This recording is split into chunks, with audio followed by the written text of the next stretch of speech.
बिस्मिल्लाहिर्रहमानिर्रहीम। आज के टॉपिक स्केलर एंड वेक्टर के साथ मैं दानियाल आरिफ हाज़िर हूँ। और इस टॉपिक का जो हमारे मेन टॉपिक्स होंगे इस लेक्चर के अंदर स्टूडेंट्स, उसमें तो सबसे पहले हम जो है यहाँ पर बेसिक डेफिनेशंस और कॉन्सेप्ट्स जो हैं अबाउट स्केलर एंड वेक्टर। तो अमूमन स्टूडेंट्स जो है वो मैट्रिक में स्केलर एंड वेक्टर पढ़ते हैं 9th क्लास में या फिर फर्स्ट ईयर में, और उनके जो बेसिक कॉन्सेप्ट्स होते हैं वही एक्चुअली क्लियर नहीं होते। तो आप जानते हैं मेरे लेक्चर्स में मैं कुछ ज़्यादा रॉकेट साइंस की बात नहीं करता, बल्कि बिल्कुल ही लोअर लेवल से समझाना शुरू करता हूँ, ताकि अगर किसी के जहन में 0.01% भी कोई शुबा है या शुबहात हैं वो क्लियर हो जाएँ। तो स्टूडेंट्स, पहले हम स्केलर और वेक्टर की डेफिनेशन देखेंगे, बहुत आसानी के साथ इसको समझेंगे, ताकि हमारा ये कॉन्सेप्ट जो है, हमारा जहन जो है, जब भी स्केलर और वेक्टर का नाम सुने तो हमें इसमें कोई उलझन ना हो कि ये कोई अजीब सी चीज़ है या कोई एक रॉकेट साइंस है, कोई अजीब फ़िज़िक्स है। देखें, फ़िज़िक्स एक बेहतरीन सब्जेक्ट है, सिर्फ इसको पढ़ाने वाला आपके पास बेहतरीन होना चाहिए और आपके पास समझने के लिए जुस्तजू होनी चाहिए। और उसके बाद जो हम टॉपिक देखेंगे कि ये जो वेक्टर होता है इसकी रिप्रेजेंटेशन कैसे की जाती है। उसके बाद फिर हम रेक्टेंगुलर कोऑर्डिनेट सिस्टम को देखेंगे। रेक्टेंगुलर कोऑर्डिनेट सिस्टम वही होता है जिसमें हम ग्राफ्स बनाते हैं, एक्स और वाई एक्सिस और जेड एक्सिस हमारे पास होते हैं, लेकिन इनको एक्चुअली किस तरह से इनकी टर्म्स होती हैं और क्या एक्सिस होते हैं, ये सब हम देखेंगे। उसके बाद यूनिट वेक्टर की एक टाइप है यूनिट वेक्टर, उसको देखेंगे। और कुछ दूसरी टाइप्स भी हैं वेक्टर की, जैसे कि नल वेक्टर और पोजीशन वेक्टर, उनकी डेफिनेशन भी मैंने इसमें शामिल की हैं। उसके बाद हमारे पास वेक्टर की एडिशन, अगर मुझे वेक्टर को ऐड करवाना है तो उसके लिए एक ख़ास किस्म का रूल होता है, हेड टू टेल रूल, उसको फॉलो करेंगे, उसको देखेंगे, उसको समझेंगे। उसके बाद वेक्टर के कंपोनेंट्स यानी कि हिस्से, कौन से हिस्से, रेक्टेंगुलर हिस्से, तो वेक्टर के रेक्टेंगुलर कंपोनेंट्स को देखेंगे, किस तरह से इनको बनाया जाता है और इनसे क्या क्या हेल्प ली जा सकती है। उसके बाद वेक्टर की प्रोडक्ट का मतलब वेक्टर की मल्टीप्लिकेशन कैसे करवाई जाती है। वो दो किस्म की होती है, एक डॉट प्रोडक्ट और एक क्रॉस प्रोडक्ट। इसमें हम डॉट प्रोडक्ट और क्रॉस प्रोडक्ट दोनों को समझेंगे। उम्मीद करता हूँ कि पिछले लेक्चर्स आपने देखे होंगे और ये लेक्चर भी आप देख रहे होंगे और आपको यकीनन समझ भी आएगा। मैं भरपूर कोशिश करूँगा कि बहुत आसान अल्फाज में आप तक अपना जो लेक्चर है वो पहुँचा सकूँ, लेकिन आपसे फिर वही रिक्वेस्ट करूँगा कि आपकी सपोर्ट और आपका प्यार जो मिल रहा है उसके लिए बहुत शुक्रिया। और सब्सक्राइब कीजिए, लाइक कीजिए और ज़्यादा से ज़्यादा शेयर कीजिए। तो बढ़ते हैं अपने लेक्चर की जानिब। तो स्टूडेंट्स, सबसे पहले बात आती है स्केलर्स की। तो स्केलर, जब भी कोई बात होगी तो हमें एक आसान अल्फाज की डेफिनेशन देख लेनी है कि ऐसी कोई भी फ़िज़िकल क्वांटिटी। अब क्वांटिटी क्या चीज़ होती है? क्वांटिटी हमारे पास दो किस्म की होती हैं, एक बेस क्वांटिटी कहलाती है और एक डिराइव्ड क्वांटिटी कहलाती है। अब ये बेस क्वांटिटी और डिराइव्ड क्वांटिटीज़ क्या हैं? तो ऐसी कोई भी क्वांटिटी जिसको बताने के लिए किसी दूसरी क्वांटिटी का इस्तेमाल ना करना पड़े, उसको हम कहते हैं बेस यानी कि बेसिक क्वांटिटी। और ऐसी क्वांटिटीज़ जिसको बताने के लिए मुझे किसी और क्वांटिटी का सहारा लेना पड़े, उसको हम कहते हैं डिराइव्ड क्वांटिटी। तो मिसाल के तौर पर अगर मुझे बताना है कि मेरे लेक्चर स्टार्ट हुए कितना टाइम हो गया, तो मैं सिंपल आपको टाइम की क्वांटिटी यूज़ करूँगा। फॉर एग्जांपल 5, 6, 7, ठीक है, वो करूँगा। तो ये एक क्वांटिटी है और मुझे किसी और क्वांटिटी का इस्तेमाल नहीं करना पड़ा। मुझे कोई कहीं से वज़न का इस्तेमाल नहीं करना पड़ा, कहीं से कोई डिस्टेंस का इस्तेमाल नहीं करना पड़ा। इसका मतलब टाइम जो है मेरे पास एक बेस क्वांटिटी है। जबकि जब मैं डिराइव्ड क्वांटिटी की बात करता हूँ तो डिराइव्ड क्वांटिटी में सबसे अच्छी हमारे पास आती है स्पीड। लेट्स सपोज़ मेरे पास दो पॉइंट है, एक पॉइंट का नाम है ए और दूसरे पॉइंट का नाम है बी, ठीक है। ये आ गया हमारे पास ए और ये आ गया हमारे पास बी। अब अगर ए से बी तक का रास्ता 5 किलोमीटर्स का है और मेरे पास दो लोग हैं, एक का नाम है 1 और एक का नाम है 2।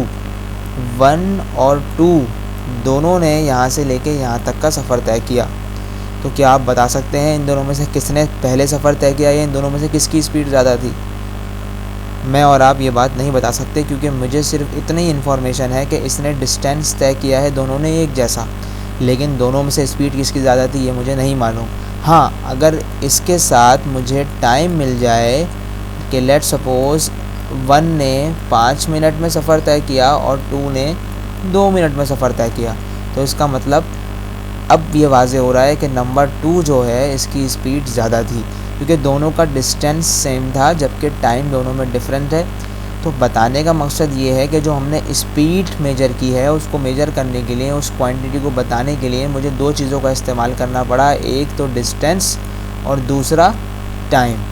तो टाइम और डिस्टेंस के इस्तेमाल से मैं स्पीड बता सका हूँ। इस चीज़ को इस्तेमाल करके जब मैंने जो बनाई है तो इसका मतलब ये है कि हमारे पास ये वाली जो क्वांटिटी है वो कौन सी क्वांटिटी है, ड्राइव्ड क्वांटिटी है, क्योंकि ड्राइव्ड क्वांटिटी को बताने के लिए दूसरी क्वांटिटीज़ का इस्तेमाल करना पड़ता है। ये तमाम चीज़ें मैंने आपको इसलिए बताई हैं कि आपको सिर्फ़ और सिर्फ ये क्वांटिटी के बारे में मालूम हो जाए। लेकिन जब मैं स्केलर की बात करता हूँ तो क्वांटिटी की बात होती है, बेस या ड्राइव्ड इसकी बात नहीं होती। तो सिंपल क्वांटिटी कोई सी भी हो सकती है, चाहे वो बेस हो चाहे वो ड्राइव्ड हो। ऐसी क्वांटिटी चाहे बेस चाहे ड्राइव, दोनों क्वांटिटी में से कोई सी भी हो सकती है, लेकिन वो कैसे डिफाइंड हो, कम्प्लीटली डिफाइंड हो जाए सिर्फ़ और सिर्फ उसके मैग्नीट्यूड से। अब ये मैग्नीट्यूड क्या चीज़ होती है, तो आसान अल्फाज में उर्दू में मैग्नीट्यूड का मतलब होता है मिक़दार, जबकि इंग्लिश में अगर इसकी जो है इसकी मिलते जुलते अल्फाज निकालें तो मैग्नीट्यूड का मतलब हमारे पास क्वांटिटी ही होता है एक तरह से, लेकिन उर्दू में इसके मायने हैं मिक़दार। तो एक ऐसी फ़िज़िकल क्वांटिटी जिसको डिफ़ाइन करने के लिए आपको सिर्फ उसकी मिक़दार बतानी पड़े, तो ऐसी क्वांटिटी को हम कहते हैं स्केलर क्वांटिटी। दोबारा बता रहा हूँ, ऐसी फ़िज़िकल क्वांटिटी जिसको डिफ़ाइन करने के लिए आपको सिर्फ़ और सिर्फ मैग्नीट्यूड बताना पड़े।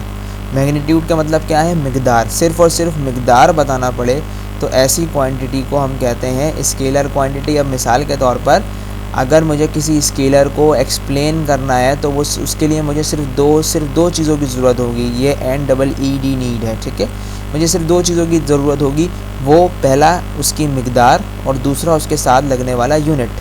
मिसाल के तौर पर हमारे पास जो है क्या आता है, मैं लेट सपोज़ मैं बात करूँ अगर टाइम की, तो टाइम को डिस्क्राइब करने के लिए मुझे सबसे पहले मिक़दार चाहिए, लेट सपोज़ 5, और उसके साथ कोई सा भी यूनिट लगा सकता हूँ। मैं अगर मिनट की बात करूँ तो 5 मिनट, मैं चाहूँ तो 5 सेकंड की बात करूँ, मैं चाहूँ तो 5 घंटों की यानी कि 5 आवर्स की बात करूँ, मैं चाहूँ तो 5 ईयर्स की बात करूँ। लेकिन अगर टोटल देखा जाए तो मुझे टाइम को बताने के लिए 2 चीज़ों का इस्तेमाल करना पड़ रहा है। एक तो ये हमारे पास आ गया मिक़दार 5, 6, 7, 8 जो कि क्वांटिटी में काउंटिंग में होगा, और दूसरा हमारे पास कोई भी यूनिट हो सकता है, मिनट, सेकेंड, आवर, ईयर, ठीक है। तो इसका मतलब टाइम जो है एक स्केलर क्वांटिटी है, इसको बताने के लिए मुझे सिर्फ़ और सिर्फ मिक़दार का इस्तेमाल करना पड़ा। क्लियर। इसी तरह से मेरे पास कुछ एग्जांपल्स और हैं, जैसे कि मिसाल के तौर पर अगर मैं शुगर की बात करूं तो मैं शुगर यानी कि चीनी हमेशा किस तरह से लेता हूं कि लेट सपोज़ मैंने किसी दुकान वाले से ये 15 kg चीनी मांगी है, तो ये 15 किलोग्राम चीनी के अंदर आप देखें तो 15 एक नंबर है जो कि हमारे पास क्या है, मैग्नीट्यूड है, जबकि किलोग्राम जो आगे लगा हुआ है ये एक सूटेबल यूनिट है।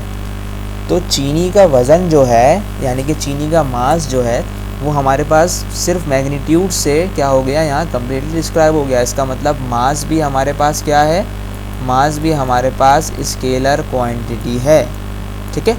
सिमिलरली हमारे पास एक और भी जो है क्वांटिटी, जैसे कि टेम्परेचर हो गया। टेम्परेचर बताने के लिए आपको टेम्परेचर बताने के लिए मुख्तलिफ यूनिट्स स्केल गिवन होते हैं, जैसे कि सेंटीग्रेड या केल्विन या कि फ़ारेनहाइट, लेकिन आप सिंपल मिक़दार बताते हो। लेट सपोज़ शहर का टेम्परेचर हो रहा है 32 डिग्री सेंटीग्रेड।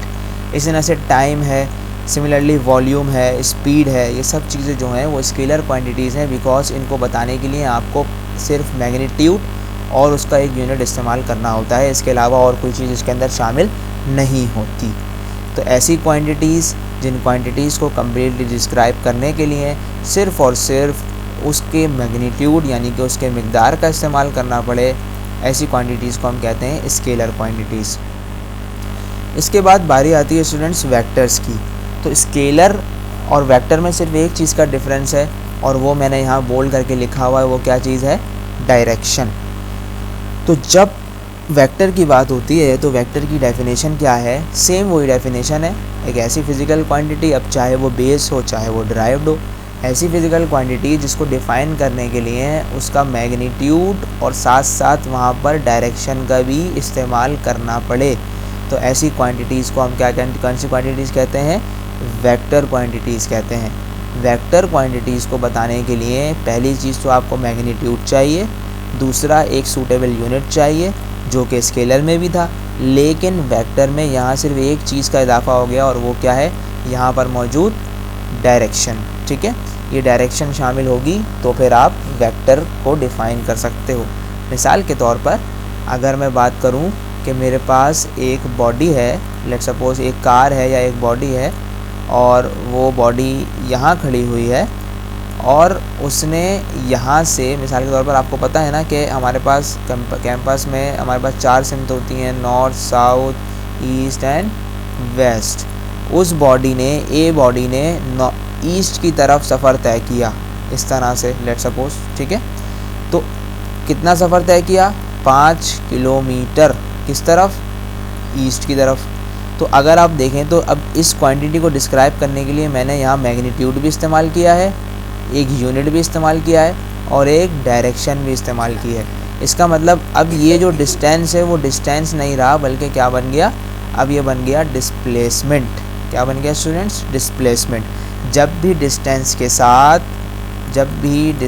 के साथ हमारे पास डायरेक्शन आ जाए, ठीक है, I am sorry for my writing क्योंकि मुझे यहाँ माउस से लिखना पड़ रहा है। जब भी डिस्टेंस के साथ डायरेक्शन आ जाए तो फिर वो चीज़ क्या बन जाती है, वो चीज़ वेक्टर बन जाती है। ठीक है स्टूडेंट्स, फिर दोबारा बता रहा हूँ, ऐसी फ़िज़िकल क्वांटिटीज़ जिनको डिफ़ाइन करने के लिए मैग्नीट्यूड और मैग्नीट्यूड के साथ साथ डायरेक्शन का भी इस्तेमाल करना पड़े, ऐसी क्वांटिटीज़ को हम वेक्टर क्वांटिटीज़ कहते हैं।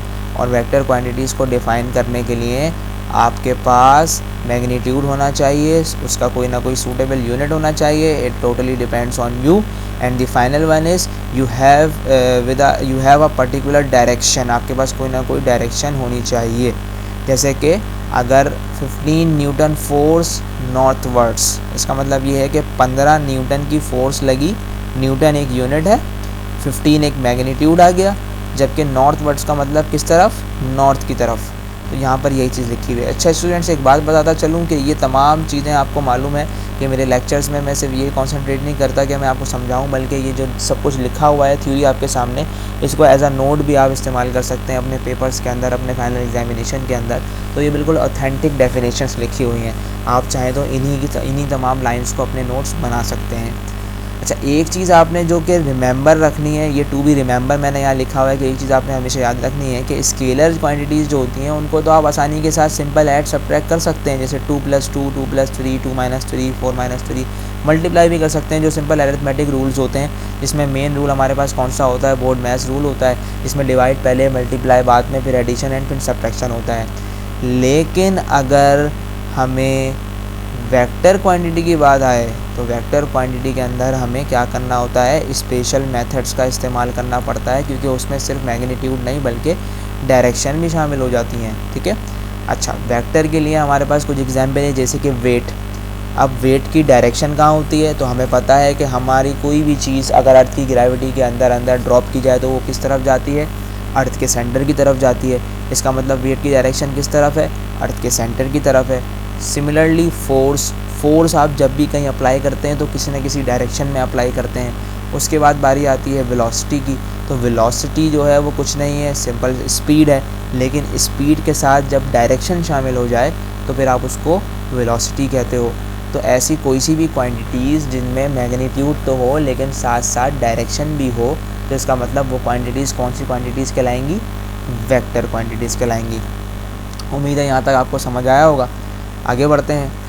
अब ये जो वेक्टर होता है स्टूडेंट्स, इस वेक्टर की रिप्रेजेंटेशन कैसे की जाती है, इनको रिप्रेजेंट कैसे करें, तो इनकी रिप्रेजेंटेशन देखें 2 तरीक़ों से हो सकती है। एक तो आपकी कॉपी पे सिंपल कुछ लिखा हो और आप उससे पहचान जाएं कि जो कुछ भी लिखा हुआ है वो वेक्टर है, या फिर आप उसकी ग्राफिकल रिप्रेजेंटेशन करें, उसको ड्रॉ करके रिप्रेजेंट कराएं। तो सिंपल एक चीज़ ये है कि अगर कभी भी वेक्टर आपकी कॉपी पे या किताब पे लिखा होगा और उसका कोई ना कोई सिंबल होगा, मिसाल के तौर पर हम जानते हैं कि हमारे पास जो टाइम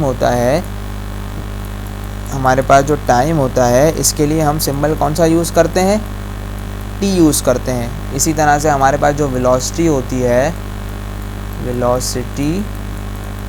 वेलोसिटी के लिए हम कौन सा यूनिट यूज़ करते हैं, कैपिटल V यूज़ करते हैं, सिंबल यूज़ करते हैं। तो इसी तरह से अगर कोई भी क्वांटिटी है और उस क्वांटिटी का कोई ना कोई सिंबल है और उस सिंबल के ऊपर क्या लगा हुआ है, हैविंग एन एरो, उसके ऊपर इस तरह से ये एरो लगा हुआ है, तो इसका मतलब वो सिंबल जिस भी क्वांटिटी का है वो क्वांटिटी कौन सी क्वांटिटी है, वेक्टर क्वांटिटी है।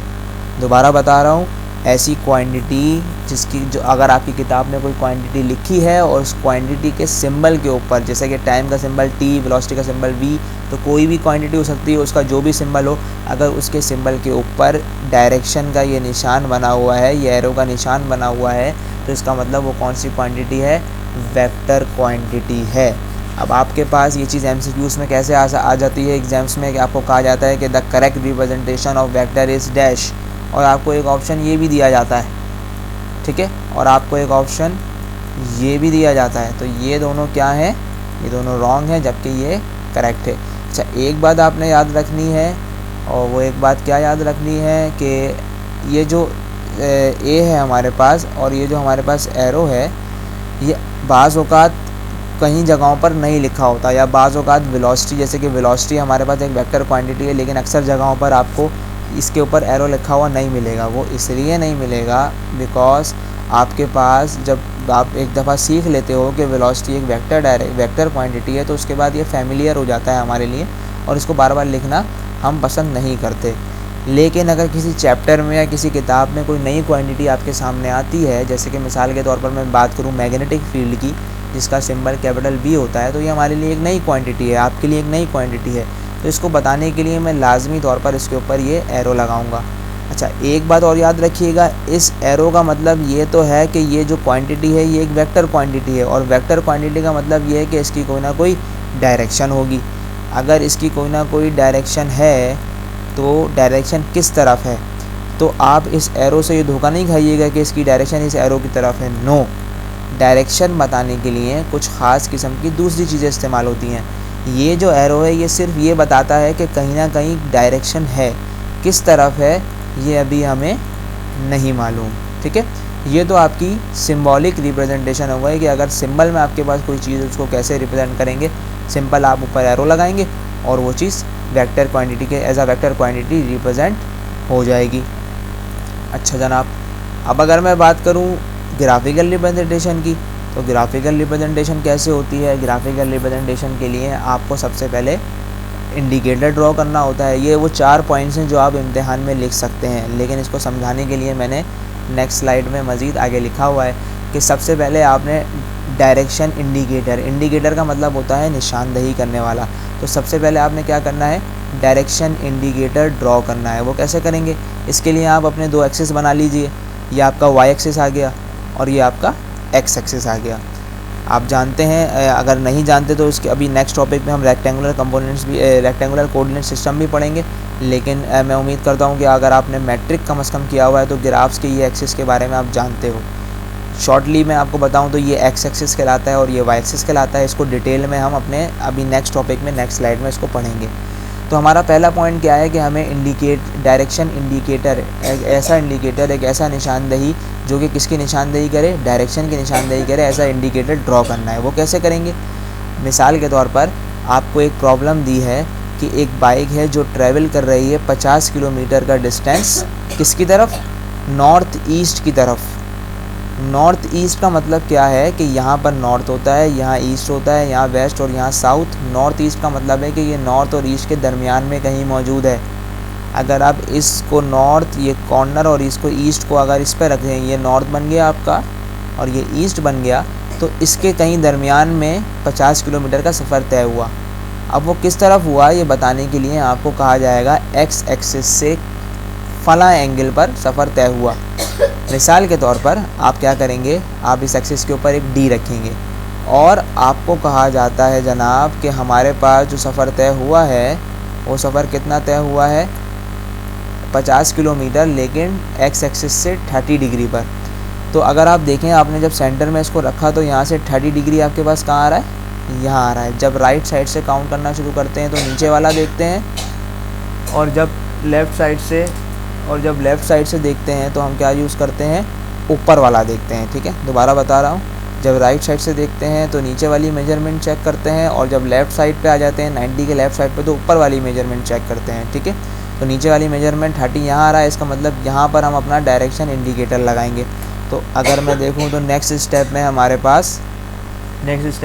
पास जो है वो डायरेक्शन इंडिकेटर यहीं जो है यहीं का आ रहा है, और मैंने यहाँ पर एक बड़ा डॉट ब्लैक लगा दिया। ठीक है ना, अब उसके बाद अब हमें क्या करना है, एक सूटेबल स्केल सेलेक्ट करना है। अब ये सूटेबल स्केल क्या चीज़ है, तो सूटेबल स्केल का मतलब ये है कि मिसाल के तौर पर अगर मेरी बाइक ने 50 किलोमीटर सफ़र तय किया है तो मैं अपने पेज के ऊपर 50 किलोमीटर की लाइन नहीं बना सकता। तो इसके लिए मुझे एक स्केल सेलेक्ट करना पड़ेगा, क्योंकि मेरे पास स्केल में सेंटीमीटर्स में अमूमन या इंचेस में हमारे पास डिवीजन्स होते हैं। तो मैंने सपोज़ किया है कि 1 किलोमीटर इसको हम 10 कंसीडर करते हैं। लेट सपोज़ मैं इसको करेक्ट कर देता हूँ, और ये हमारे पास पेन आ गया। एक नहीं बल्कि मेरे पास 10 किलोमीटर जो है वो किसके बराबर है, मेरे स्केल के हिसाब से 1 सेंटीमीटर के बराबर। यानी कि अगर मैं 1 सेंटीमीटर की लाइन ड्रॉ करता हूँ तो वो 10 किलोमीटर की मानी जाए। ये मैंने स्केल सेलेक्ट किया है, तो इसका मतलब 5 सेंटीमीटर की लाइन ड्रॉ करने पर 50 किलोमीटर हो जाएंगे। इसका मतलब ये है कि डायरेक्शन इंडिकेटर मिल गया। नॉर्थ और ईस्ट के दरमियान में 30 डिग्री का एंगल लगाकर ये डायरेक्शन इंडिकेटर बनाया।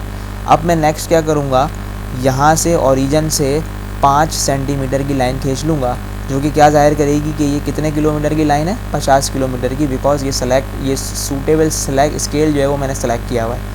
और फिर उस डायरेक्शन के हिसाब में मैं लाइन ड्रॉ कर दूँगा। लास्ट हमारे पास क्या रह जाता है कि मुझे जो डायरेक्शन में लाइन ड्रॉ करूँगा उसके ऊपर मैंने क्या कर देना है, एक एरो हेड बना देना है। सिंपल ये जो है हमारे पास वो ग्राफिकल रिप्रेजेंटेशन है, जो कि 4 स्टेप्स में कंप्लीट हो जाती हैं। पहले आपको इंडिकेटर बनाना है, फिर सूटेबल स्केल सेलेक्ट करना है, फिर लाइन ड्रॉ करनी है उस पॉइंट के साथ। ज़रूरी नहीं है कि पॉइंट को पार करके आगे बढ़ जाए या पॉइंट पे ही आए, हो सकता है यहाँ रुक जाए। आपने सिंपल क्या करना है, स्केल रखना है इस पॉइंट की सीध में, और जहाँ तक का आपका स्केल बन रहा है 5, 3, 4, 10 सेंटीमीटर, वहाँ तक की लाइन ड्रॉ करके ऊपर हेड लगा देना है। ये पॉइंट को ज्वाइन करना लाजमी नहीं है, ये पॉइंट सिर्फ और सिर्फ डायरेक्शन की निशानदेही करता है, इससे लाइन की कनेक्शन कोई नहीं है बराह रास्त। ठीक है, ओके। सिमिलरली हमारे पास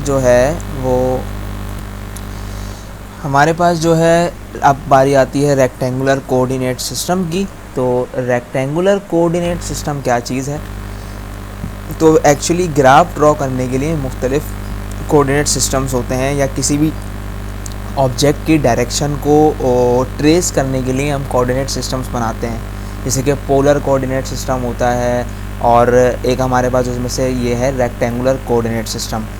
तो इसकी अगर सिंपल डेफिनेशन देखी जाए तो 2 लाइंस जो कि परपेंडिकुलर होती हैं एक दूसरे के, और परपेंडिकुलर होने का मतलब 90 डिग्री के एंगल पर एक दूसरे से इंटरसेक्ट कर रही हों, बिल्कुल स्ट्रेट 90 डिग्री के एंगल पर, तो उसको हम कहते हैं परपेंडिकुलर।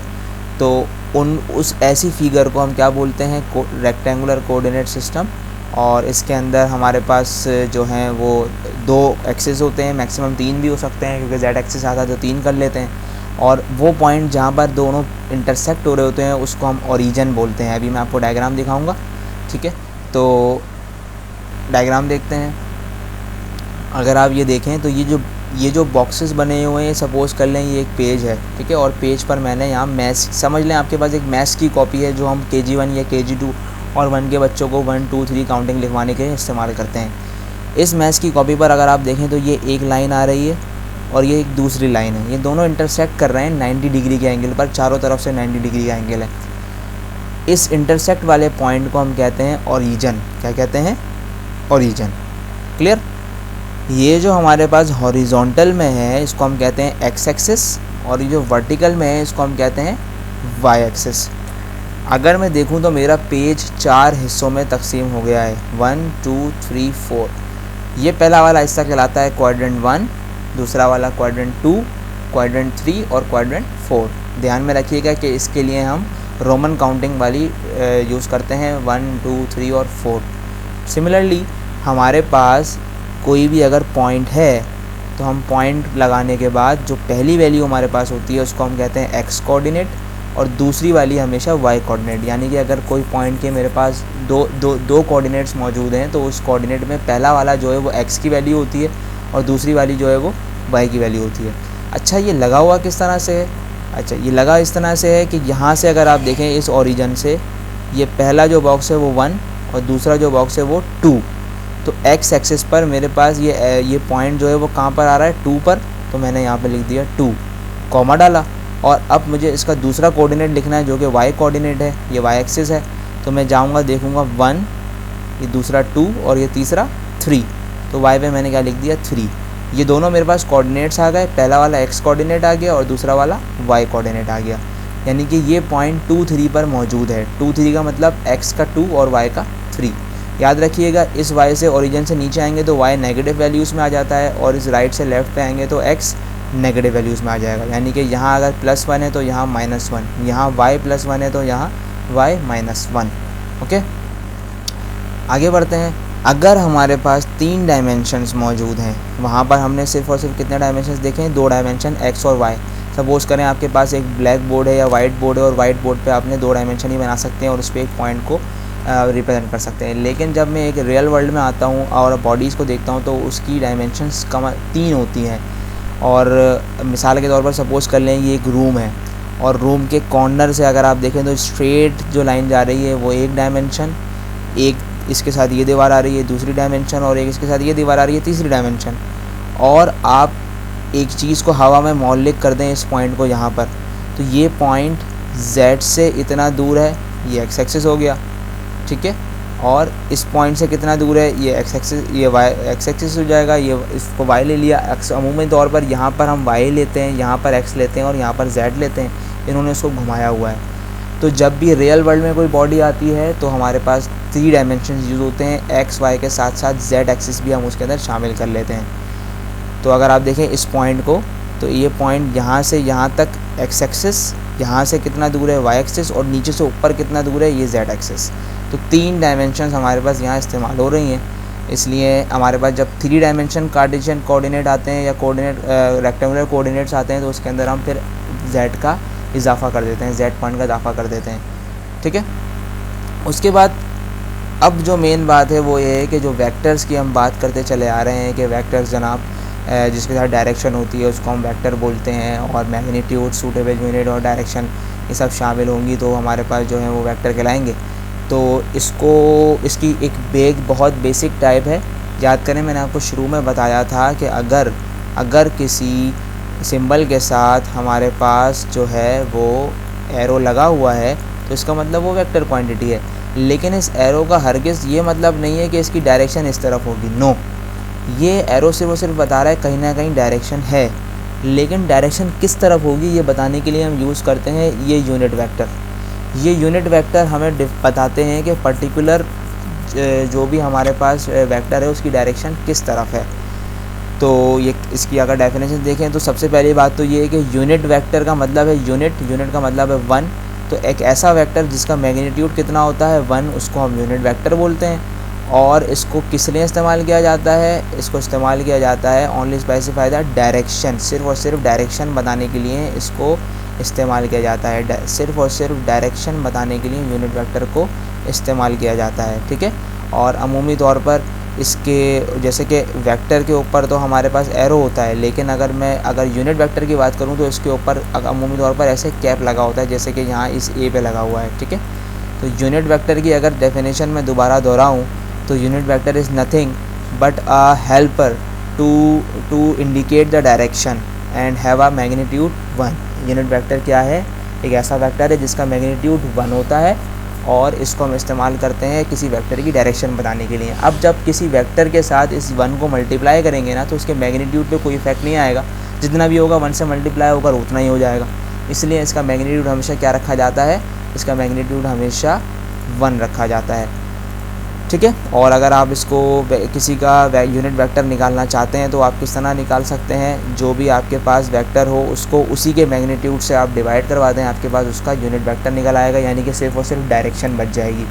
मिसाल के तौर पर आपके पास एक वेक्टर है ए और उसका मैग्नीट्यूड है 5, तो उसको आप 5 से ही डिवाइड कराएंगे तो 5 से 5 कट हो जाएगा और सिंपल सिर्फ डायरेक्शन रह जाएगी, जिसको हम यूनिट वेक्टर कहते हैं।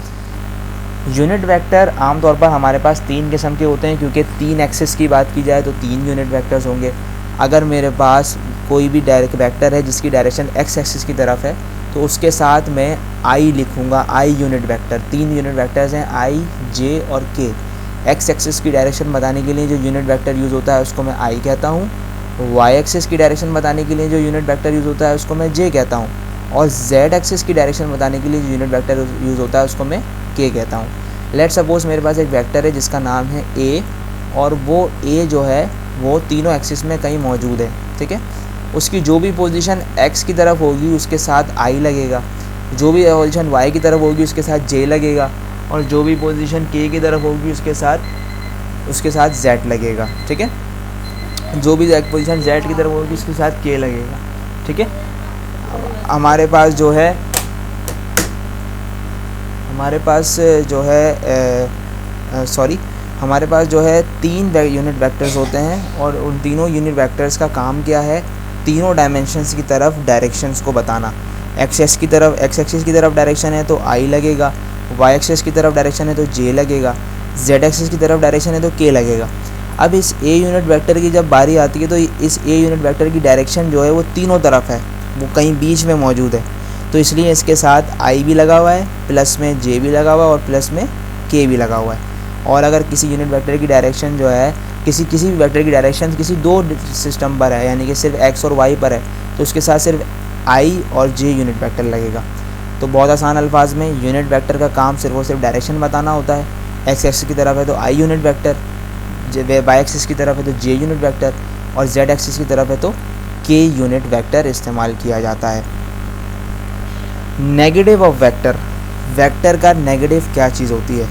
तो वेक्टर के नेगेटिव का मतलब है कि अगर आपके पास एक वेक्टर है जिसका मैग्नीट्यूड बिल्कुल सेम है मगर डायरेक्शन जो है, सॉरी यहाँ डिटेक्शन लिखा हुआ, ये डिटेक्शन नहीं है बल्कि ये जो है वो डायरेक्शन है, ठीक है। यहाँ पर डायरेक्शन लिख देते हैं।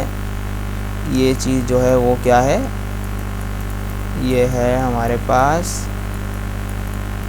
डायरेक्शन, ठीक है, ये डिटेक्शन नहीं है।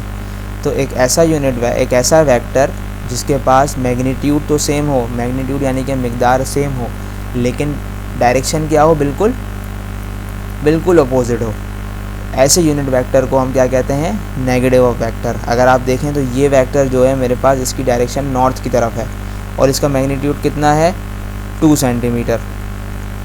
इसी के बरक्स अगर इस वेक्टर को देखें तो इसका मैग्नीट्यूड भी 2 सेंटीमीटर है, मैग्नीट्यूड क्या है, सेम है, लेकिन डायरेक्शन इसके बिल्कुल अपोजिट है। इसका मतलब ये यूनिट वेक्टर इस यूनिट वेक्टर का क्या है, नेगेटिव ऑफ वेक्टर है, ठीक है। अच्छा, इसको डिनोट कैसे किया जाता है? जाहिर सी बात है, मैग्नीट्यूड माइनस में तो नहीं हो सकता, मिकदार कभी माइनस में नहीं हो सकती, इसलिए उस वेक्टर के सिंबल के साथ माइनस का साइन लगाया जाता है, जैसे यहाँ पर लगा हुआ है। याद रखें, नेगेटिव ऑफ वेक्टर के लिए क्या शर्त लाजमी है, मैग्नीट्यूड सेम होगा लेकिन डायरेक्शन बिल्कुल अपोजिट होगी 180 डिग्री के ऊपर, ठीक है।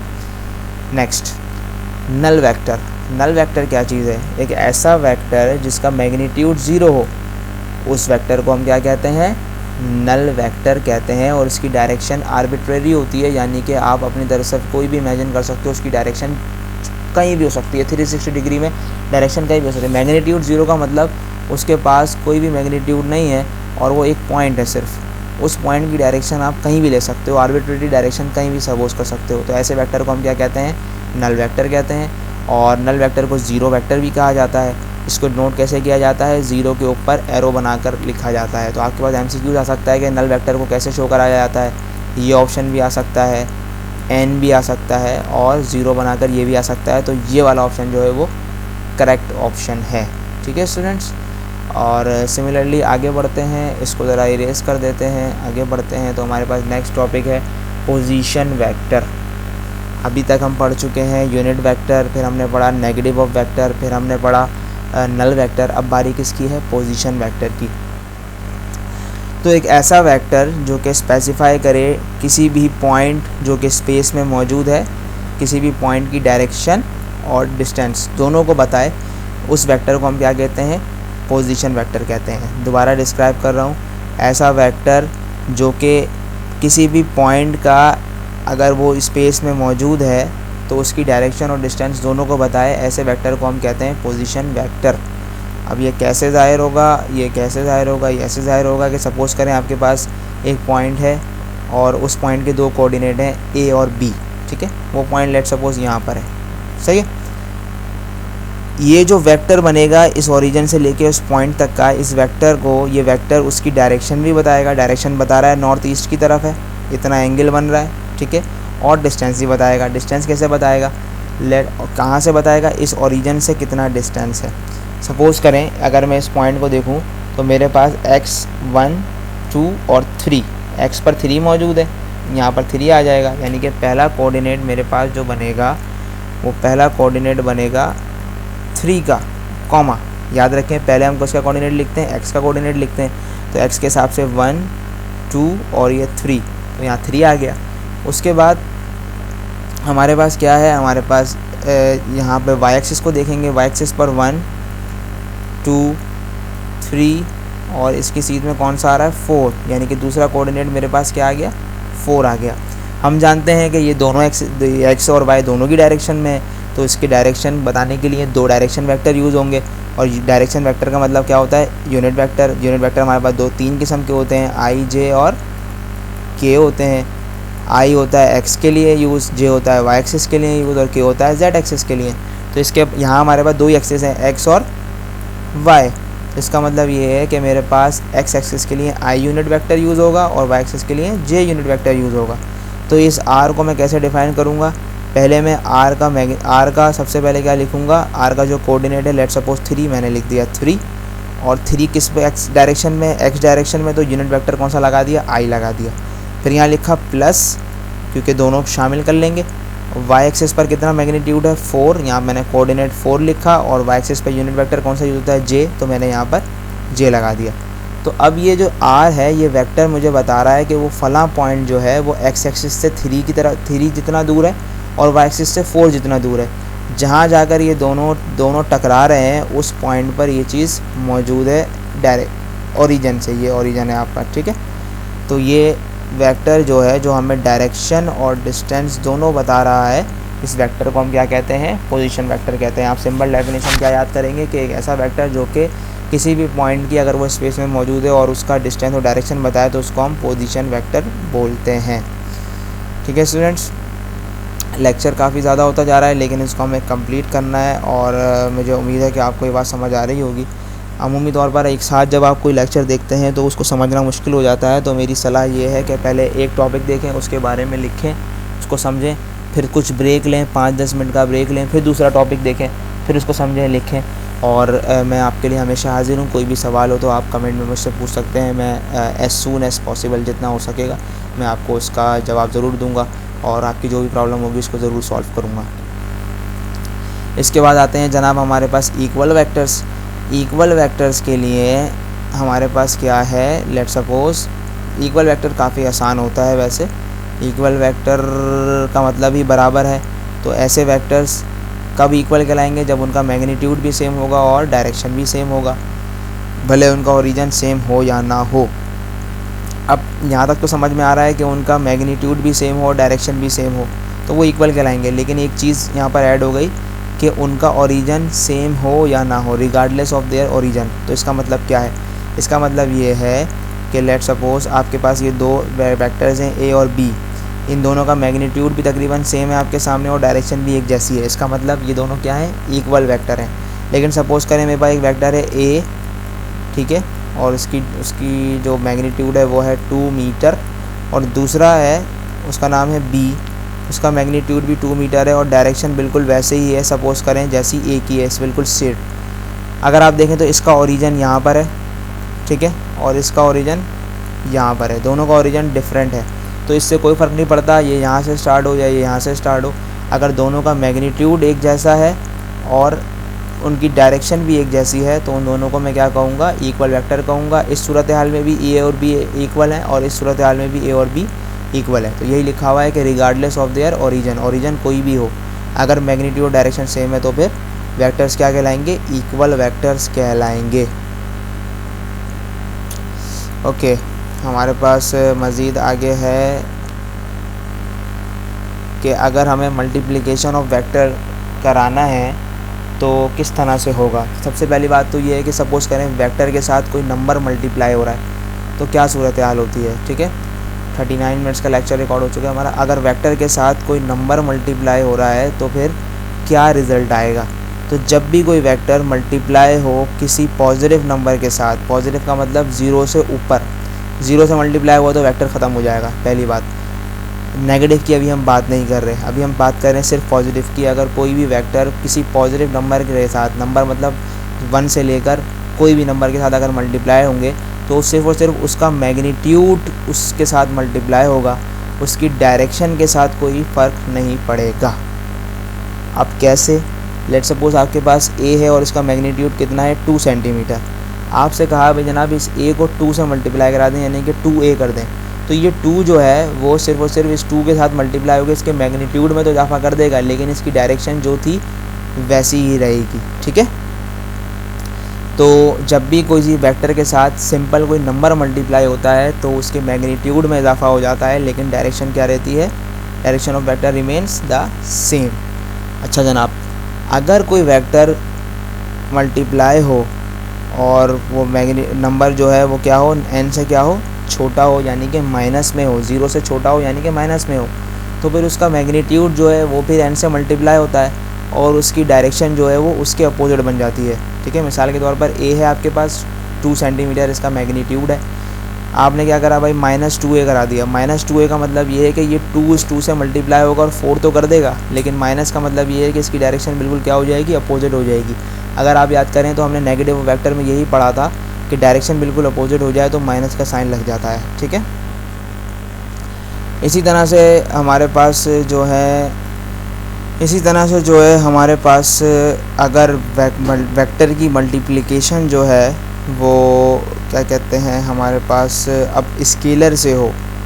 स्केलर से होने का मतलब क्या है, पहले वेक्टर को हमने किसी भी वेक्टर को हमने मल्टीप्लाई कराया था किसी भी नंबर से, लेट सपोज 1 2 3 या 4, लेकिन अब वेक्टर मल्टीप्लाई होगा किसी न किसी स्केलर क्वांटिटी के साथ, यानी कि 2 क्वांटिटीज़ मल्टीप्लाई होंगी और दोनों क्वांटिटीज़ एक दूसरे से क्या है, अलग-अलग हैं, मुख्तलिफ हैं। इस वेक्टर की डायरेक्शन होगी और इस वेक्टर की डायरेक्शन नहीं होगी, इस क्वांटिटी की डायरेक्शन नहीं होगी। तो ऐसी कंडीशन में हमारे पास क्या सूरत हाल बनती है, अब हम ये चेक करेंगे। ठीक है, तो अगर कोई वेक्टर मल्टीप्लाई हो किसी स्केलर क्वांटिटी के साथ अदर देन अ नंबर के अलावा किसी स्केलर क्वांटिटी के साथ मल्टीप्लाई हो जाए तो उनका जो भी प्रोडक्ट निकल के हमारे सामने आएगा वो क्या होगा, एक नई फिज़िकल क्वांटिटी निकल कर हमारे सामने आएगी।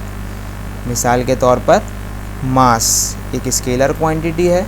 ठीक है, यहाँ लिख देते हैं मास एक स्केलर क्वांटिटी है, इसका कोई डायरेक्शन नहीं होता, और एक्सेलरेशन जो है एक वेक्टर क्वांटिटी है। वेक्टर और स्केलर ये दोनों जब मल्टीप्लाई होंगे तो इन दोनों के मल्टीप्लाई होने के नतीजे में एक नई क्वांटिटी मिलकर आपके सामने आ जाएगी। जैसे कि मास और एक्सेलरेशन को मल्टीप्लाई कराने पर हमारे पास क्या आ रहा है, फोर्स। सिमिलरली वेलोसिटी एक वेक्टर क्वांटिटी है, मास एक स्केलर क्वांटिटी है। स्केलर और वेक्टर को मल्टीप्लाई करने पर एक नई सामने आ रही है जिसको हम क्या कहते हैं, momentum. Velocity multiply by mass क्या होता है हमारे पास, मोमेंटम होता है। P = mv कह लें या vm कह लें। ठीक है, तो कहने का मकसद ये है कि जब भी कोई वेक्टर किसी स्केलर के साथ मल्टीप्लाई होता है तो स्केलर के साथ मल्टीप्लाई होने के नतीजे में हमेशा क्या होता है, एक नई फिज़िकल क्वांटिटी बनकर हमारे सामने आती है। जबकि जब नंबर के साथ मल्टीप्लाई होता है तो उसके मैग्नीट्यूड के अंदर इजाफा हो जाता है, डायरेक्शन के अंदर कोई इजाफा नहीं होता। स्केलर के साथ मल्टीप्लाई होता है तो ना डायरेक्शन पे बात हो रही है ना अभी मैग्नीट्यूड की बात हो रही है, बल्कि हमारे पास एक नई क्वांटिटी बल्कि सामने आ जाती है। वो दोनों क्वांटिटीज़ वैनिश हो जाती हैं और बदले में एक नई क्वांटिटी हमारे सामने आ जाती है। ठीक है स्टूडेंट्स, उम्मीद करता हूँ आपको यहाँ तक ये बात समझ में आई होगी। आगे बढ़ते हैं।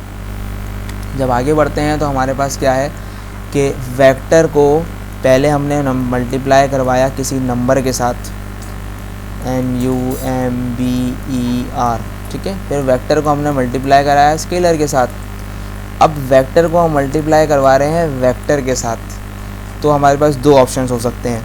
2 ऑप्शंस कौन कौन से हो सकते हैं, 2 कंडीशन कौन कौन सी हो सकती हैं, वो 2 कंडीशन हो सकती हैं हमारे पास कि आंसर जो आए वो स्केलर बन जाए, यानी कि वेक्टर को वेक्टर से मल्टीप्लाई कराया तो आंसर क्या आ जाए, स्केलर आ जाए। किस तरह से आ जाए आंसर, इस तरह से स्केलर आ जाए आपके पास, vector multiply by vector is equal to scalar. ये आपके पास पहली कंडीशन है। दूसरी कंडीशन क्या हो सकती है कि आप वेक्टर को वेक्टर से मल्टीप्लाई कराएं, लेकिन अब जो आंसर आए वो दोबारा वेक्टर ही आए। तो पहली वाली कंडीशन जो है उसको हम कहते हैं स्केलर प्रोडक्ट, डॉट प्रोडक्ट, जिसमें वेक्टर वेक्टर से मल्टीप्लाई हो और आंसर क्या आ जाए, स्केलर आ जाए। तो ऐसे प्रोडक्ट को हम कहते हैं स्केलर प्रोडक्ट, या फिर उसको डॉट प्रोडक्ट भी कहा जाता है। क्यों? क्योंकि उन दोनों वेक्टर्स के दरमियान में क्रॉस की जगह इन डॉट को यूज़ किया जाता है मल्टीप्लाई शो कराने के लिए, इसलिए इसको डॉट प्रोडक्ट कहते हैं। और अगर वेक्टर वेक्टर से मल्टीप्लाई हो, दोबारा आंसर वेक्टर ही आ जाए, तो ऐसे वेक्टर प्रोडक्ट को हम क्या कहते हैं, वेक्टर प्रोडक्ट, और उसको क्रॉस प्रोडक्ट भी कहा जाता है। इसका मतलब उन दोनों के दरमियान मल्टीप्लाई के लिए क्रॉस का इस्तेमाल किया जाएगा। थोड़ा सा डिफ़ाइन करते हैं। लेट सपोज आपके पास जो है क्या कहते हैं, एक दो वेक्टर्स हैं जिनको हमें मल्टीप्लाई करना है, और रिजल्टेंट इज स्केलर, और उनका रिजल्टेंट यानी कि उनका जो आंसर आए वो कि स्केलर आ जाए। तो ऐसे प्रोडक्ट को हम क्या कहते हैं, scalar product. When two vectors are multiplied, जब दो वेक्टर्स मल्टीप्लाई हों और उनका आंसर स्केलर आ जाए, तो ऐसे प्रोडक्ट को हम कैसा क्या कहते हैं, स्केलर प्रोडक्ट कहते हैं। और उन दोनों के दरमियान हम डॉट का इस्तेमाल करते हैं, जैसे यहाँ डॉट बनाया हुआ है इसलिए इनको हम डॉट वेक्टर डॉट प्रोडक्ट भी कहते हैं।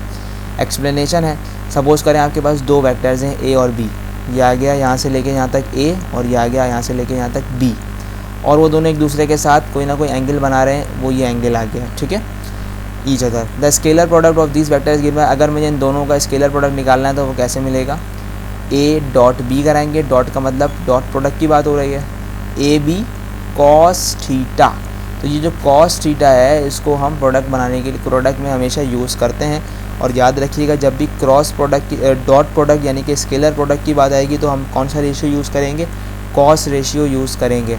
क्यों यूज़ करेंगे, बिकॉज यहाँ पर दोनों फोर्सेस की डायरेक्शन एक ही तरफ होती है, एक्स एक्सिस की तरफ ही होती है, इसलिए यहाँ पर कॉस इस्तेमाल किया जाता है। इसके लिए एक खास अलग ट्रिग्नोमेट्री के रूल्स अप्लाई होते हैं, उसमें अभी फ़िलहाल हम इतनी डिटेल में नहीं जा रहे। आपने बस इतना याद रखना है कि स्केलर प्रोडक्ट में हमेशा कौन सा रेशियो यूज़ किया जाएगा, कॉस का रेशियो यूज़ किया जाएगा, ठीक है। तो स्केलर प्रोडक्ट कौन सा प्रोडक्ट होता है कि जब दो वेक्टर्स मल्टीप्लाई हों और मल्टीप्लाई होने पर उनका आंसर क्या आ जाए, स्केलर प्रोडक्ट आ जाए, स्केलर आ जाए, तो ऐसे प्रोडक्ट को हम स्केलर प्रोडक्ट कहते हैं, या फिर इसको डॉट प्रोडक्ट भी कहा जाता है, क्योंकि उनके दरमियान डॉट का इस्तेमाल किया जाता है। और डॉट प्रोडक्ट में हमेशा या स्केलर प्रोडक्ट में हमेशा कौन सा रेशियो यूज़ होता है, कॉस का रेशियो यूज़ होता है। अब हमारे पास जो है वो एग्जांपल्स हैं डॉट प्रोडक्ट की। Let suppose work done, work done जो है सिंपल फोर्स और डिस्प्लेसमेंट, यहाँ पर डी से मुराद डिस्प्लेसमेंट है और एफ से मुराद फोर्स है। फोर्स भी वेक्टर क्वांटिटी है और डिस्प्लेसमेंट भी वेक्टर क्वांटिटी है। इन दोनों के दरमियान क्या है, वर्क डन क्या है, इन दोनों के दरमियान एक स्केलर प्रोडक्ट है, डॉट प्रोडक्ट है, इसलिए मैं यहाँ पर कौन सा रेशियो यूज़ करूँगा, कॉस थीटा का रेशियो यूज़ करूँगा। जबकि पावर जो है वो डॉट प्रोडक्ट है, यहाँ पर W नहीं बल्कि P होना चाहिए, इसको P कर देते हैं, यहाँ पर W नहीं बल्कि क्या होगा, P होगा। पावर जो है हमारे पास वो फोर्स और वेलोसिटी इन दोनों के दरमियान का डॉट प्रोडक्ट है, तो ये P आ गया, फोर्स इनटू वेलोसिटी, और क्योंकि डॉट प्रोडक्ट की बात हो रही है तो यहाँ हमेशा कौन सा यूनिट वेक्टर यूज़ होगा, यहाँ पर कौन सा रेशियो यूज़ होगा, कॉस का रेशियो यूज़ होगा। अब अगर आपको ये बात समझ में आ गई कि डॉट प्रोडक्ट में हमेशा कॉस का रेशियो यूज़ करेंगे और पॉइंट यानी कि डॉट लगाकर इसको शो करेंगे। दो वेक्टर्स को जब आप मल्टीप्लाई कराएंगे तो अगर उनका आंसर स्केलर आ रहा है तो उसके दरमियान जो मल्टीप्लाई का सिंबल यूज़ होगा वो क्रॉस नहीं बल्कि डॉट यूज़ होगा, और रेशियो कौन सा लगेगा, कॉस थीटा का लगेगा। अगर आपको याद हो तो हमारे पास तीन किस्म के यूनिट वेक्टर होते हैं, आई, जे और के। आई की डायरेक्शन एक्स एक्सिस की तरफ होती है, जे की वाई एक्सिस की तरफ और के की जेड एक्सिस की तरफ। तो कुछ इंपॉर्टेंट कैरेक्टरिस्टिक्स हैं स्केलर प्रोडक्ट की आई जे के हवाले से, जिसमें क्या है, अगर मैं आई यूनिट वेक्टर को दोबारा आई से मल्टीप्लाई करा दूँ तो आंसर ज़ीरो आएगा। अब आंसर ज़ीरो कैसे आएगा, उसके लिए हम यहाँ पर इसकी एक एग्जांपल देखते हैं। आंसर ज़ीरो कैसे आएगा, लेट सपोज आपके पास एक आई है, आपने जब इसको आई से ही डॉट प्रोडक्ट कराया तो क्या मैं इसको ऐसे लिख सकता हूँ, I dot I cos theta, ठीक है, यहाँ आ जाएगा कॉस थीटा।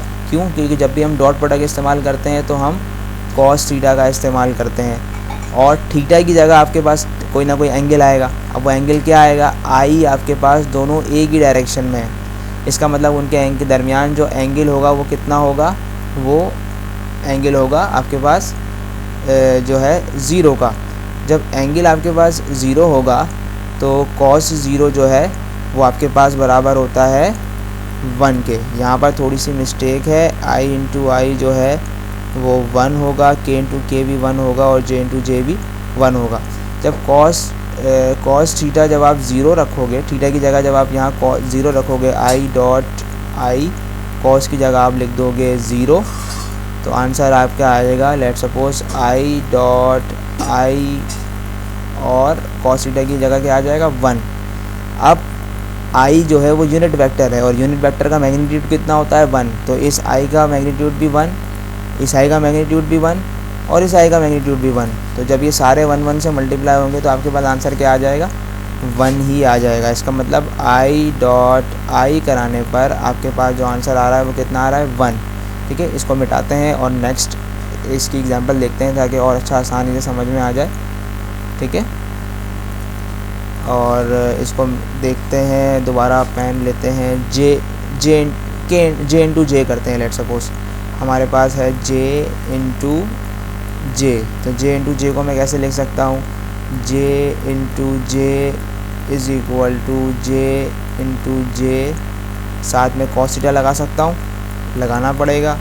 ठीक है, जब कॉस थीटा लगाऊंगा तो जे और जे दोनों एक ही डायरेक्शन में होंगे, वाई डायरेक्शन में, इनके दरमियान भी एंगल कितना होगा, एंगल होगा जनाब ज़ीरो का। तो जे इंटू जे कॉस ज़ीरो, कॉस ज़ीरो बराबर होता है 1 के, तो ये हो जाएगा जे इंटू 1। जे और जे दोनों यूनिट वेक्टर हैं, इन दोनों का जो मैग्नीट्यूड होता है वो कितना होता है 1, ये भी 1 और ये भी 1, और आंसर क्या आएगा 1। इसका मतलब ये है कि जब दो एक जैसे यूनिट वेक्टर का डॉट प्रोडक्ट लिया जाएगा तो आंसर हमेशा क्या आएगा, 0 नहीं बल्कि यहाँ पर 1 1 आएगा। ठीक है, सिमिलरली अगर मैं क्या करूँ, मैं करूँ ये कि मैं एक जैसे नहीं बल्कि डिफरेंट यूनिट वेक्टर्स को मल्टीप्लाई करवाऊँ, तो फिर मेरे पास आंसर 1 नहीं बल्कि 0 आएंगे। कैसे आएंगे, वो ऐसे आएंगे। लेट सपोज आपने i को j से मल्टीप्लाई करवाना है, डॉट प्रोडक्ट कराना है, तो डॉट प्रोडक्ट में हमेशा हम कॉस थीटा यूज़ करते हैं, i into J cos theta हो जाएगा। अब अगर आप देखें तो i और j के दरमियान कितना एंगल है, 90 डिग्री का एंगल है, तो यहाँ पर i डॉट जे कॉस 90 हो जाएगा। कॉस 90 बराबर होता है 1, कॉस 90 बराबर होता है 0 के। ठीक है, तो कॉस 90 जब 0 के बराबर होगा तो हमारे पास इसमें थोड़ी सी कन्फ्यूजन है, कॉस 0 बराबर था 1 के। ठीक है, कॉस 90 बराबर होता है 0 के, तो ये हो जाएगा i into J into cos 90 की जगह आ जाएगा 0, और ये 0 इन सब से मल्टीप्लाई होगा, इनको भी क्या कर देगा, 0 कर देगा। तो इसका मतलब i इंटू जे किसके बराबर हो गया, 0 के बराबर हो गया। जे इंटू के भी 0 के बराबर हो जाएगा और के इंटू आई भी 0 के बराबर हो जाएगा। तो इसका मतलब ये है कि जब भी बात करेंगे स्केलर प्रोडक्ट की, तो स्केलर प्रोडक्ट में हमारे पास जब भी मैं एक जैसे यूनिट वेक्टर का मल्टीप्लिकेशन कराऊंगा तो आंसर 1 आएगा, और जब भी डिफरेंट यूनिट वेक्टर्स की मल्टीप्लिकेशन कराऊंगा तो आंसर क्या आएगा, 0 आएगा। आपके पास MCQs में ऐसे दिया आएगा i dot I is equal to dash 0 या फिर 1 या फिर 2। तो आपको याद रखना है कि स्केलर प्रोडक्ट के अंदर जब भी एक जैसे यूनिट वेक्टर्स को मल्टीप्लाई किया जाएगा तो आंसर क्या आएगा, 1 आएगा, और अगर डिफरेंट यूनिट वेक्टर्स को मल्टीप्लाई किया जाएगा तो आंसर क्या आएगा, 0 आएगा। ठीक है, सिमिलरली हमारे पास क्या है, अब है हमारे पास कि अगर वेक्टर को वेक्टर से मल्टीप्लाई कराएं और मल्टीप्लाई कराने पर आंसर दोबारा ही वेक्टर आ जाए, तो ऐसी सूरत हाल में क्या कंडीशंस होती हैं, ऐसी सूरत हाल में वेक्टर प्रोडक्ट को क्या कहा जाता है। तो व्हेन 2 वेक्टर्स आर मल्टीप्लाइड, जब 2 वेक्टर मल्टीप्लाई हों और उनका रिजल्टेंट, उनका आंसर जो है वो भी वेक्टर हो, तो ऐसे प्रोडक्ट को हम क्या कहते हैं, वेक्टर प्रोडक्ट कहते हैं। और उसके लिए हम जो यूज़ करते हैं वो इस क्रॉस का मार्क को यूज़ करते हैं, इसलिए उसको जो है वो डॉट नहीं, सॉरी यहाँ पर थोड़ी सी मिस्टेक है, डॉट नहीं बल्कि क्रॉस प्रोडक्ट भी कहा जाता है। ठीक है, तो दोबारा बता रहा हूँ इसके बारे में कि अगर आपके पास दो वेक्टर्स हैं, उनको आप मल्टीप्लाई कराएं और आंसर भी वेक्टर आ जाए, तो ऐसे प्रोडक्ट को हम कहते हैं वेक्टर प्रोडक्ट या फिर क्रॉस प्रोडक्ट। एक्सप्लेनेशन, कंसीडर करें आपके पास दो वेक्टर हैं, एक का नाम ए है दूसरे का नाम बी है, ठीक है, और उन दोनों दरमियान कोई ना कोई एंगल है थीटा का, उन दोनों के दरमियान जो एंगल है वो थीटा का है। जब मैं उनका स्केलर प्रोडक्ट नहीं बल्कि यहाँ पर वेक्टर होना चाहिए, थोड़ी सी मिस्टेक्स हैं इसके अंदर, इसको इंशाल्लाह नेक्स्ट टाइम हम फॉलो अप करेंगे। यहाँ स्केलर नहीं बल्कि यहाँ पर आएगा वेक्टर, ठीक है। अगर उनको दोनों के दरमियान वेक्टर प्रोडक्ट लेना है तो वो कैसे शो होगा, वो हमारे पास इस तरह से शो होगा, A cross B A B sine theta. अगर आप याद करें तो स्केलर प्रोडक्ट के अंदर हमने कॉस यूज़ किया था, जबकि वेक्टर प्रोडक्ट के अंदर हम कौन सा यूज़ कर रहे हैं, साइन यूज़ कर रहे हैं। तो ये ए बी भी समझ में आ रहा है, साइन थीटा भी समझ में आ रहा है, लेकिन ये जो एन करके कैप लगा हुआ है ये क्या चीज़ है। तो जनाब जब आप दो वेक्टर्स का मल्टीप्लिकेशन करवाएं और आंसर भी वेक्टर आए तो इसका मतलब उस आंसर की कोई ना कोई डायरेक्शन होगी। वो डायरेक्शन बताने के लिए ये एन यूनिट वेक्टर यूज़ किया जाता है, जिसको आम ज़बान में नॉर्मल वेक्टर भी कहा जाता है। ये जो एन है इसको हम नॉर्मल वेक्टर भी कहते हैं, ठीक है। और ये किस लिए यूज़ होता है, ये यूज़ होता है डायरेक्शन बताने के लिए। अगर आप देखें तो इसके ऊपर एक कैप लगा हुआ है वैसे यूनिट वेक्टर जैसा, तो इसका मतलब ये है कि ये भी कोई ना कोई यूनिट वेक्टर है। अब ये एक्स वाई जेड के लिए नहीं है बल्कि इसकी ये कहीं का भी डायरेक्शन हो सकती है, और उस डायरेक्शन के लिए हमने यहाँ पर एन का इस्तेमाल किया है, ठीक है। एक बात याद रखिएगा, वेक्टर प्रोडक्ट के अंदर आपने जो है वो साइन थीटा रेशियो यूज़ करना है, जबकि स्केलर प्रोडक्ट के अंदर आपने कॉस थीटा का रेशियो यूज़ करना है। और साइन और कॉस के जो बेसिक होते हैं वो आपको याद होने चाहिए, ठीक है। जैसे कि मिसाल के तौर पर कॉस 0 जो है वो हमारे पास 1 के बराबर होता है, और कॉस 90 जो है वो हमारे पास 0 के बराबर होता है। इसी तरह से साइन की बात की जाए तो साइन की दफ़ा में हमारे पास जो है वो साइन 0 जो है वो 0 के बराबर ही होता है, जबकि साइन 90 जो है वो 1 के बराबर हो जाता है। कॉस के बिल्कुल उलट है, अगर कॉस 0 जो है वो 1 के बराबर है तो साइन 0 जो है वो 0 के बराबर है। कॉस 90 जो है वो 0 के बराबर है तो साइन 90 जो है वो 1 के बराबर है, ठीक है। अब सवाल ये पैदा होता है कि अगर दो वेक्टर्स को मल्टीप्लाई करने पर, यानी कि ए और बी को मल्टीप्लाई करने पर जो वेक्टर आएगा, जो आंसर आएगा वो भी वेक्टर होगा, तो उसकी डायरेक्शन किस तरफ होगी। तो उसकी डायरेक्शन पता करने के लिए हम एक रूल यूज़ करते हैं, और उस रूल को कहते हैं हम जनाब राइट हैंड रूल, ठीक है। राइट हैंड रूल कैसे करते हैं कि आपने इस तरह से अपना हाथ लेना है और पहले वेक्टर की तरफ अपनी ये जो फिंगर है, शहादत की उंगली जिसे उर्दू में कहते हैं, इसको रखना है, और दूसरे वेक्टर की तरफ अपनी दूसरी उंगली घुमा देनी है, और इसको घुमाने के बाद बाकी दो उंगलियां बंद करके थंब को सीधा कर लेना है।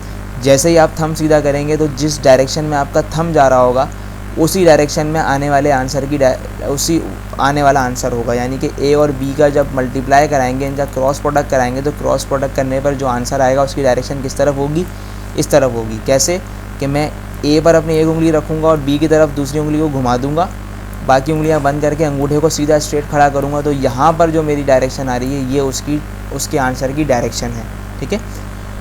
तो राइट हैंड रूल भी आपको उम्मीद करता हूँ समझ आ गया होगा। इसी के साथ हमारे पास कुछ कैरेक्टरिस्टिक्स हैं, जैसे कि हमने आई जे की कैरेक्टरिस्टिक्स उसके लिए पढ़ी थी, जो हमारे पास स्केलर प्रोडक्ट था, वैसे ही हम वेक्टर प्रोडक्ट के लिए भी पढ़ेंगे और इसको समझेंगे भी। वो कैसे समझेंगे, वो ऐसे समझेंगे कि लेट सपोज़ आपके पास आपने क्या करना है, आई डॉट आई करवाना है। तो आई डॉट आई को आप कैसे लिख सकते हैं। अच्छा, इससे पहले एग्जाम्पल है, इसको देख लें। एंगुलर मोमेंटम जो होता है, जिसको हम एल से डिनोट करते हैं, वो क्रॉस प्रोडक्ट है किसके दरमियान, रेडियस के दरमियान और लीनियर मोमेंटम के दरमियान। जब रेडियस और लीनियर मोमेंटम के दरमियान आप क्रॉस प्रोडक्ट बनाते हो, यहाँ पर डॉट नहीं बल्कि क्रॉस प्रोडक्ट आएगा, इसको डॉट की जगह आप क्या कर देंगे, मल्टीप्लाई कर देंगे, ठीक है। इसको मल्टीप्लाई करने से इसके दरमियान क्रॉस प्रोडक्ट होगा, और क्रॉस प्रोडक्ट के अंदर हम कौन सा यूज़ करते हैं, साइन थीटा यूज़ करते हैं, और ये एन जो है वही डायरेक्शन बताने के लिए है। कैरेक्टरिस्टिक क्या है कि लेट सपोज़ आपने आई को आई से मल्टीप्लाई कराना है, और इस बार जो है वो क्रॉस प्रोडक्ट है, ठीक है। याद रखिएगा ये डॉट नहीं है बल्कि इसके दरमियान भी क्रॉस है, इसके दरमियान भी क्रॉस है, और इसके दरमियान भी क्रॉस है, यहाँ भी क्रॉस है, यहाँ भी क्रॉस है, इन दोनों के दरमियान, और यहाँ भी क्रॉस है। ये इस तरह से है जेड क्रॉस के, ठीक है। यहाँ पर कोई मिस टाइपिंग हुई हुई है, थोड़ी सी एरर है टाइपिंग में, लेकिन यहाँ क्रॉस प्रोडक्ट है, इसका मतलब यहाँ पे क्रॉस यूज़ होगा। तो आई क्रॉस आई का मतलब है आई क्रॉस आई साइन थीटा, ठीक है। जब भी वेक्टर की बात होगी तो साइन थीटा इस्तेमाल होगा। आई डॉट आई का मतलब है इनके दरमियान जो थीटा होगा वो कितना होगा, 0 होगा। तो ये हो जाएगा आई क्रॉस साइन 0। कैलकुलेटर पे जब आप साइन 0 का आंसर निकालेंगे तो आई क्रॉस साइन 0 बराबर हो जाएगा 0 के, और ये इस पूरी टर्म को क्या कर देगा, 0 कर देगा। इसका मतलब जब भी दो एक जैसे यूनिट वेक्टर का क्रॉस प्रोडक्ट लिया जाएगा तो आंसर हमेशा क्या आएगा, 0 आएगा। अच्छा, यहाँ पर जो है आपके पास एक जैसे यूनिट वेक्टर हैं लेकिन डॉट प्रोडक्ट है तो आंसर क्या आ रहा है, 1 आ रहा है। लेकिन यहाँ पर एक जैसे यूनिट वेक्टर है लेकिन डॉट की जगह क्रॉस प्रोडक्ट है तो आंसर क्या आ रहा है, 0 आ रहा है। ये उसका बिल्कुल उलट है। अच्छा, अब अगर बात करें कि मुझे क्रॉस प्रोडक्ट लेना है एक जैसे यूनिट वेक्टर का नहीं बल्कि डिफरेंट यूनिट वेक्टर्स का, आई क्रॉस जे करना है, तो आई क्रॉस जे का मतलब ये है कि आई, अच्छा इन सबको जो पहले से लिखा हुआ है इनको इरेज कर देते हैं, यहाँ से थोड़ा सा इरेज़र लेते हैं और ये सब इरेज हो जाएगा, सभी इरेज हो गया, चलें अच्छी बात है। लेकिन आपको एक चीज़ याद रखनी है कि ये जो है आपके पास पेन आई क्रॉस आई है और ये आई क्रॉस जे है, ये जे क्रॉस आई है, ठीक है। आई क्रॉस जे का मतलब है आई क्रॉस जे ऐसे लिखूँगा, ठीक है। आई क्रॉस जे साइन थीटा आ जाएगा साथ में। आई और जे के दरमियान कितना एंगल बन रहा है, 90 डिग्री का एंगल बन रहा है। तो आई क्रॉस जे साइन 90 हो जाएगा, साइन 90 बराबर होता है 1 के। तो आई क्रॉस जे आंसर क्या आ जाएगा आपके पास, 1 आ जाएगा। लेकिन ये 1 इन सब के 1 के साथ मल्टीप्लाई होकर आंसर दोबारा आएगा तो 1, लेकिन आपको पता है कि क्रॉस में जो आंसर आता है उसकी भी कोई ना कोई डायरेक्शन होती है, वो भी वेक्टर होता है। तो आई और जे का आप डायरेक्शन कैसे मालूम करोगे, आई और जे को अगर मल्टीप्लाई कराया तो डायरेक्शन किस तरफ आएगी, आप अपना हाथ रखोगे आई की तरफ, शहादत की उंगली आई की तरफ और जे की तरफ इसको घुमाओगे। जब घुमाओगे तो जब थंब सीधा खड़ा करोगे तो वो इस तरफ के की तरफ आएगा। तो इसका मतलब आई क्रॉस जे जो है वो किसके बराबर हुआ, के बराबर हुआ। जे क्रॉस के आई के बराबर आएगा और के क्रॉस आई जो है वो जे के बराबर आएगा। ये जे क्रॉस के है और ये के क्रॉस आई है। अगर इनका उलट कर दो, पहले आई क्रॉस जे था, अगर जे क्रॉस आई कर दो तो सिर्फ माइनस लगेगा, के रहेगा। जे क्रॉस के था, अगर के क्रॉस जे कर दूँ तो माइनस का आई हो जाएगा। के क्रॉस आई था, अगर आई क्रॉस के कर दूँ तो माइनस का जे हो जाएगा। सिमिलरली स्टूडेंट्स, अब बारी है एडिशन ऑफ वेक्टर। अगर इससे पहले हम क्या पढ़ रहे थे, वेक्टर की मल्टीप्लिकेशन, और मुख्तलिफ़ तरीक़ों से हमने वेक्टर की मल्टीप्लिकेशन कराई। वेक्टर को नंबर से मल्टीप्लाई करवाया, फिर वेक्टर को स्केलर से, फिर वेक्टर को वेक्टर से करवाया, और 2 किस्म के देखे जिसमें क्रॉस प्रोडक्ट भी आया और डॉट प्रोडक्ट भी आया कि जब वेक्टर को वेक्टर से मल्टीप्लाई करने पर आंसर स्केलर आ रहा है तो हम उसको डॉट प्रोडक्ट कहते हैं, और वेक्टर को वेक्टर से मल्टीप्लाई करने पर दोबारा आंसर वेक्टर आ जाए तो उसको हम वेक्टर प्रोडक्ट कहते हैं। अब बारी है एडिशन ऑफ वेक्टर की, और अगर आपको इम्तिहान में इसका आंसर लिखना हो तो ये कुछ पॉइंट्स मैंने यहाँ लिख दिए हैं, इनको आप अपने नोट्स बना लें। और मैं आपको अभी डायरेक्ट बताने लगा हूँ कि आपको अगर 2 वेक्टर्स की एडिशन करानी है तो वो आप किस तरह से कराएंगे। तो सपोज़ करें आपके पास 2 वेक्टर्स हैं, एक का नाम है ये सपोज़ ए और उसकी डायरेक्शन को जिस तरह से मैग्नीट्यूड 2 सेंटीमीटर है, दूसरा आपके पास बी वेक्टर है, उसकी डायरेक्शन इस तरफ है और मैग्नीट्यूड 3 सेंटीमीटर है। तो इनको एडिशन कराने के लिए आप सबसे पहले क्या कर लेंगे, अपने एक्सिस ड्रॉ कर लेंगे। ये आपका एक्स एक्सिस आ गया और ये आपका वाई एक्सिस आ गया। ए प्लस बी अगर आपने कराना है तो सबसे पहले ओरिजिन से स्टार्ट करेंगे, ए की टेल, और इसको ड्रॉ कर लेंगे जैसे मैंने यहाँ पर इसको ड्रॉ कर दिया है। फिर ए की टेल से आप दूसरे वाले को जिसको ऐड करना है उसके ए के हेड से उसकी टेल को मिलाकर सेम डायरेक्शन में ड्रॉ कर देंगे, जैसे यहाँ पर मैंने इस बी को ड्रॉ कर दिया है, ठीक है। फिर ये जो लास्ट वाले की हेड होगा, इसके हेड से ओरिजिन तक एक लाइन ड्रॉ करके और हेड से हेड मिला देना है, जैसे कि मैंने ये मिला दिया। ये जो लाइन आएगी मेरे पास, ये लाइन रिजल्टेंट कहलाती है और इसको मैं ए प्लस बी भी कह सकता हूँ, ठीक है। रिजल्टेंट वेक्टर क्या होता है, रिजल्टेंट वेक्टर एक ऐसा वेक्टर होता है, it is defined as a single vector, जिसका इफ़ेक्ट जो है वो कैसा होता है, कंबाइन इफ़ेक्ट होता है। यानी कि ए और बी इन दोनों को मिलाकर जो कंबाइन इफ़ेक्ट होगा वही इफ़ेक्ट इस सिंगल यूनिट वेक्टर का होगा, ठीक है। मिसाल के तौर पर अगर आपकी गाड़ी यहाँ से स्टार्ट हो गई, यहाँ आई, फिर यहाँ से लेके यहाँ तक पहुँची तो इस पॉइंट पे पहुँची, जबकि अगर वो गाड़ी सीधा यहाँ से यहाँ जाएगी तो भी इस पॉइंट पे पहुँचेगी। इसका मतलब ये है कि इन दोनों का कंबाइन इफ़ेक्ट इस वेक्टर के पास मौजूद है। ठीक है। अच्छा, लास्ट टॉपिक है हमारा इस लेक्चर का, वो है rectangular components of vector. Vector के हिस्से, कौन से हिस्से? रेक्टेंगुलर हिस्से। रेक्टेंगुलर कौन से होते हैं? एक विड्थ में होता है और एक लेंथ में होता है। ठीक है। तो a vector can be resolved into its components. Vector को आप उसके कंपोनेंट्स में रिजॉल्व कर सकते हो। कैसे कर सकते हो? अगर मैं 2 डायमेंशन की बात करूं तो उसको हम 2 कंपोनेंट्स में डिज़ोल्व कर सकते हैं, पहला एक्स एक्सिस की तरफ और दूसरा वाई एक्सिस की तरफ। The components obtained in this way are perpendicular to each other. इस तरीके से जो हमें जो कंपोनेंट्स मिलते हैं वो एक दूसरे के क्या होते हैं? परपेंडिकुलर होते हैं, और उनको हम रेक्टेंगुलर कंपोनेंट्स ऑफ वेक्टर कहते हैं। वो कंपोनेंट जो एक्स एक्सिस की तरफ होता है उसको एक्स कंपोनेंट कहा जाता है। वो कंपोनेंट जो वाई एक्सिस की तरफ होता है उसको वाई कंपोनेंट कहा जाता है। एक्स कंपोनेंट वाले को इस तरह से डिनोट करते हैं, उस वेक्टर के साथ एक्स लगा देते हैं, और वाई कंपोनेंट को हम उस वेक्टर के साथ क्या लगा देते हैं? वाई लगा देते हैं। लेट्स सपोज ये आपके पास एक और सिस्टम आ गया, इसमें एक वेक्टर है आपके पास ये, जिसका नाम है ए। इस ए के पॉइंट से मैं एक वेक्टर नीचे ड्रॉप करूँगा। ये जो वेक्टर मैंने ड्रॉप किया है, ठीक है, ये जो मैंने लाइन ड्रॉप की है, एक लाइन ये ड्रॉप करूँगा, और इसी लाइन पर ओरिजिन से एक लाइन स्टार्ट करके एक लाइन ड्रॉप करूँगा जहाँ पर ये मिल रहे हैं। ठीक है। आप देखें ये तो यूनिट वेक्टर आ गया मेरे पास, और इसके साथ मैंने एक लाइन ड्रॉप ये की और एक लाइन यहाँ से यहाँ तक ड्रॉ की। ये जो मेरे पास बज़ाहिर सामने आ रहे हैं ना, इनको मैं कहता हूँ रेक्टेंगुलर कंपोनेंट्स ऑफ वेक्टर। ये वाला जो वेक्टर है, ये वाली जो लाइन है वो वाई एक्सिस के साथ है, तो इसलिए ये वाई कंपोनेंट है, और ये वाली जो लाइन है वो एक्स एक्सिस के साथ है, इसलिए ये एक्स कंपोनेंट है। इसको मैंने ए वाई से डिनोट कर दिया क्योंकि ये ए वेक्टर का वाई कंपोनेंट है, इसलिए ये ए वाई कहलाएगा। ये जो है, ये जो डॉटेड लाइन है, ये ए वेक्टर का एक्स कंपोनेंट है, इसलिए ये ए एक्स कहलाएगा।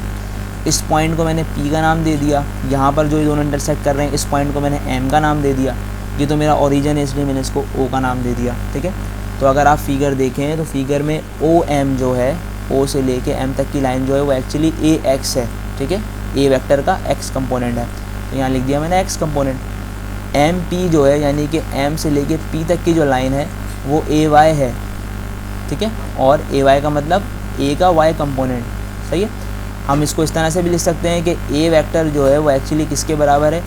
ए एक्स प्लस ए वाई, और ए एक्स जो है वो एक्स डायरेक्शन में, इसलिए इसका यूनिट वेक्टर आई यूज़ होगा। ए वाई जो है वो वाई डायरेक्शन में, इसलिए इसका यूनिट वेक्टर जे यूज़ होगा। ठीक है।